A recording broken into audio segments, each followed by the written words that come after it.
You know, I want to start off, Bill, by talking about what's happening in front of our very eyes here as we see history unfolding with the Trump administration, and how Donald Trump with Elon Musk is just making a full frontal assault on the deep state.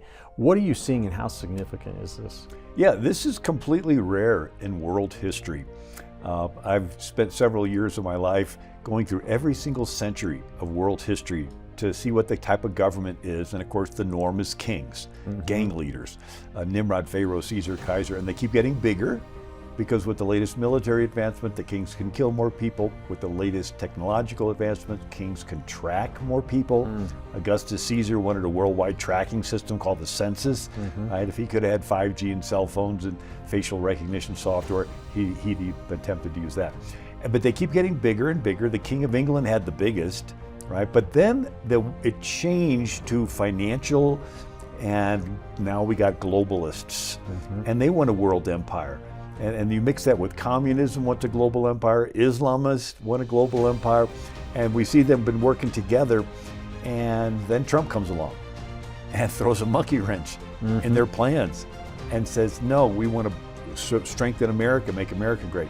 You know, I've said things that you've heard me say before, but for the sake of the listeners, Nimrod built the Tower of Babel just down the mountain from Ararat where Noah's Ark landed, and most anthropologists say that civilization began in the Mesopotamian Valley, and Nimrod wanted to control it, and he made everybody bake bricks and bring them, or he would kill them. He wanted people to fear his government more than fear God.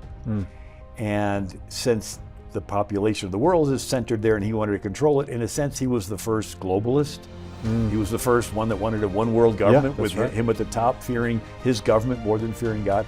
God comes down and confuses the languages, and the people scatter into language groups that turn into nations. So nations were God's invention to postpone a one world government. Right? But every generation you have a king that wants to conquer other nations, and if left unchecked, they'd have been happy to conquer them all.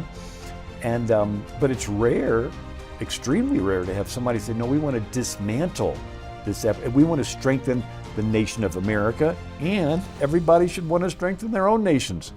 Right? Let's preserve this separation of power versus a globalist power.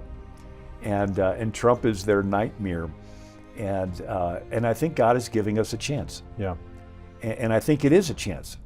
And if we go back to business as usual and say, Trump has this, let's go back to whatever preaching topics we've been going on, another series, and don't seize this opportunity, the other side could come back with a vengeance. Yeah, absolutely. Well,